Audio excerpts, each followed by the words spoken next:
Hi everybody, it's me, Bonkai922. One Piece chapter review time. The entire day and then yesterday too, I've been watching just out of nowhere, just continuously watching the Nostalgia Critic. I don't know what's wrong with me. I just keep watching his reviews.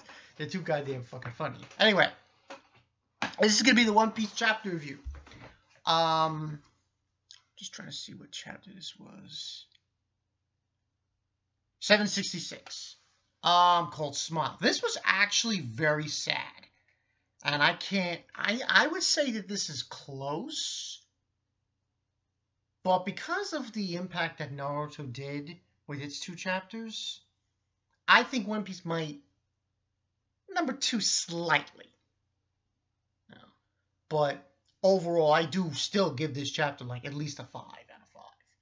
And I actually love Oda he's done it. He really has he's done everything that I think a lot of people were looking forward to when it came to this flashback. He basically came in and he said, "Okay, here you go. Here's the law of flashback, and this explains everything. This explains what was in this chapter. Explains everything that we experienced from Punk Hazard all the way to where we are now when it concerns law."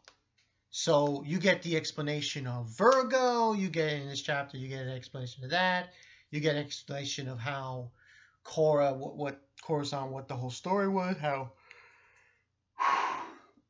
it was dealt with. Now, and it was pretty sad. And basically at the end of the chapter, you have this scene where he says, Corazon, the last thing he wants Law to see is his face, his smiling face. So it's kind of a really sad omen. Now, what was really fucked up was that Virgo, when he first went into the Marines, he was part of the crew by then. And, Law didn't know, obviously, and he gave that note to Virgo, which is kind of funny because really think about it. If he knew Law about Virgo and who he was and all that jazz and what the story was, then chances are they would have never, the whole Dressrosa thing hadn't gone to where it was. They would have alerted the Marines and they probably would have stopped them to a certain extent. So it would have been kind of interesting to that point, but Virgo rips it up and shit. And this was a really sad chapter. I mean, this is pretty much the end for Corazon, because basically what transpired, as you guys read that chapter, he engaged them, Doflamingo, and it's you really, I didn't cry, obviously. I didn't cry, but I do feel greatly for Law. And the reason I say that is because you really think about this and really wrap your minds, people, around this whole situation. He lost his mother, his father, and his sister to the Amber disease, but that's what they call it. And he was distraught. He was willing to die.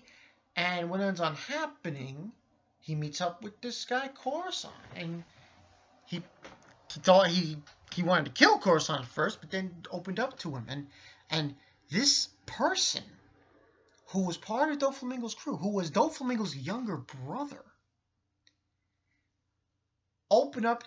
got Law to open up and gave Law hope.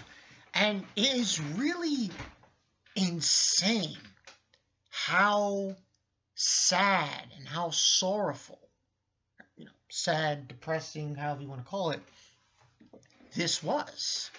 And he got obviously to the devil fruit, the Open no Mi Law, because corazon jumped down his throat and ate it.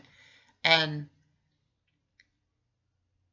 this is like, in essence, the start of Law from this point on now, with the whole eating of the devil fruit and everything. But I can only imagine what next week's chapter going to be, when you're going to get the end of corazon. And this was really sad, and I didn't cry, but still I felt like this is pretty fucked up, man. And in some ways, this is similar to Robin. And the reason I say Robin is because of what happened on her island with the Buster call. And she lost her mother, and then that guy helped her. I forgot his name. It was so long ago that happened. And not only he helped her, but Okiji helped her as well. So in some ways, this is similar in a weird way.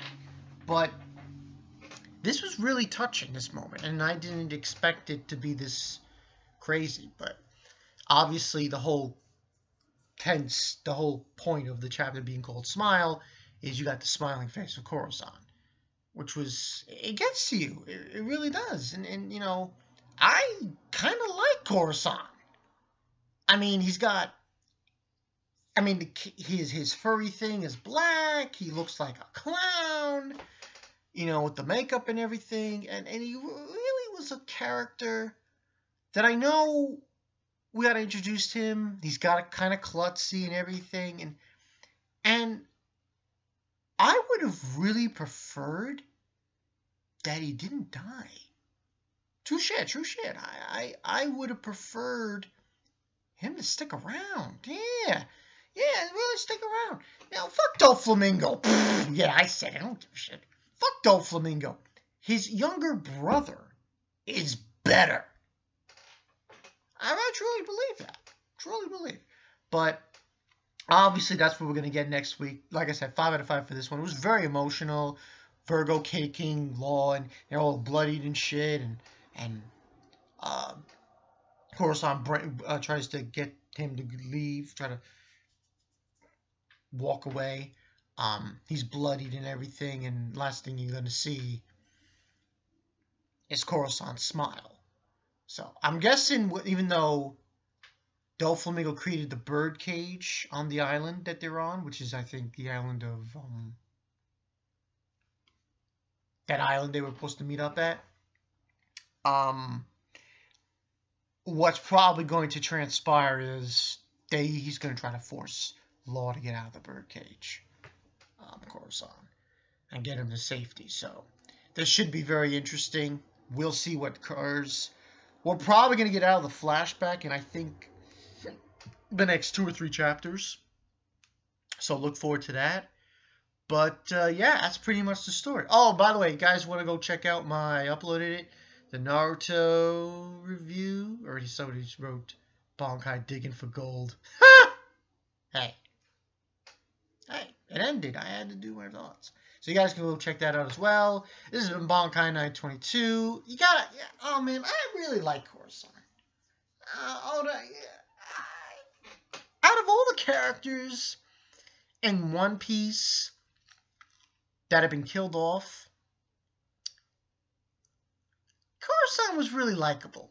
I know he's not we didn't get to see him all a lot, but I preferred he stick around. I really would. He's really likable. He's klutzy, I know, but I enjoy him. I enjoyed him. Especially with how he really, how hard he tried to cure Law's sickness. It was really touching. So yeah, I'll see you guys later. Bankai 922. Have a nice day. Peace.